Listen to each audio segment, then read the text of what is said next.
नमस्कार, मैं डॉक्टर कंचन भारत होम्योपैथी में आपका स्वागत करती हूँ। आज की वीडियो में हम बात करेंगे अस्थमा के बारे में कि अस्थमा क्या है, इसके पीछे का रीजंस क्या है और सिम्टम्स क्या क्या हैं।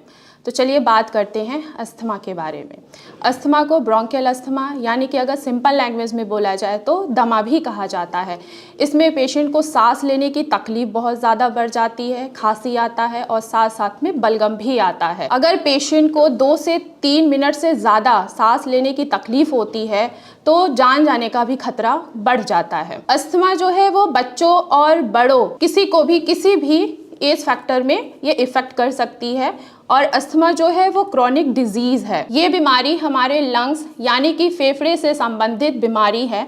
इस बीमारी में लंग्स के एयर सैक उनमें स्वेलिंग आ जाती है यानी कि सूजन आ जाती है। सूजन आने के वजह से जो लंग्स के एयरवेज हैं उनमें ऑक्सीजन को कैरी करना मुश्किल हो जाता है, जिसके वजह से एयरवेज नैरो हो जाता है। नैरो होने के वजह से वहाँ पे म्यूकस का प्रोडक्शन होता है और पेशेंट को सांस लेने की तकलीफ बढ़ जाती है, खांसी आता है और सीने से घड़ घड़ की भी आवाज़ आती है। अस्थमा के अटैक से नॉर्मल ब्रीदिंग की फंक्शनिंग पे भी असर पड़ता है। आपके लंग्स में इन 3 टाइप के रीजंस के वजह से आपकी प्रॉब्लम बढ़ सकती है। अगर देखा जाए तो पहला रीजंस है जब आपके लंग्स यानी कि फेफड़े के एयरवेज के चारों तरफ की मसल्स अगर थिक या टाइट हो जाती हैं तो उस कंडीशन में एयरवेज प्रॉपर ऑक्सीजन को कैरी नहीं कर पाता है। इस कंडीशन को ब्रोंकियल स्पाज्म कहा जाता है। दूसरा अगर देखा जाए तो एयरवेज की लाइनिंग में स्वेलिंग आ जाने के वजह से ऑक्सीजन प्रॉपर तरीके से कैरी नहीं कर पाता है एयरवेज, उसके वजह से इन्फ्लेमेशन जो वो बढ़ जाती है। अगर तीसरा रीज़न देखा जाए तो हमारी बॉडी में म्यूकस का प्रोडक्शन होना स्टार्ट हो जाता है और जो म्यूकस प्रोड्यूस होता है वो बहुत ज़्यादा ही थिक होता है।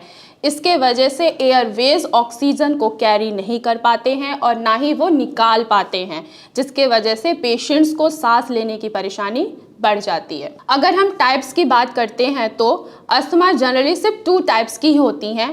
पहला इंटरमिटेंट और दूसरा परसिस्टेंट। अगर इंटरमिटेंट अस्थमा किसी को है तो वो आएगी और चली जाएगी, ये सीजनल अस्थमा होता है।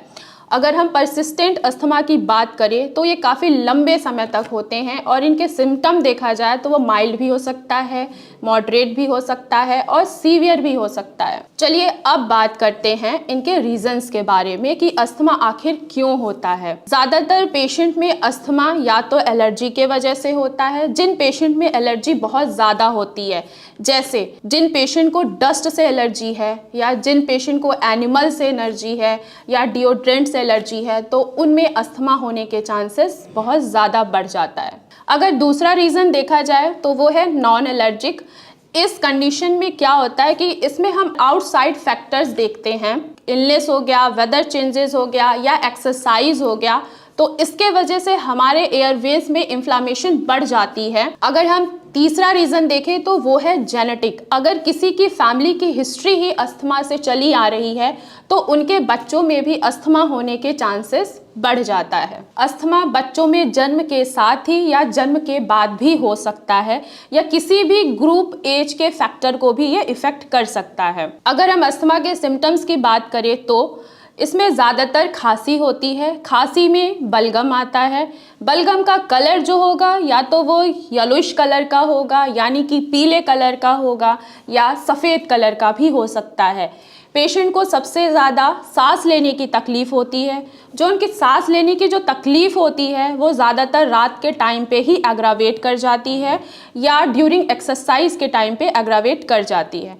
सीने में बहुत ज़्यादा जकड़न महसूस होती है, छाती से घड़ घड़ की आवाज़ आती है। जैसे कि अभी मैंने आपको बताया अस्थमा के 2 टाइप्स, इंटरमिटेंट और परसिस्टेंट।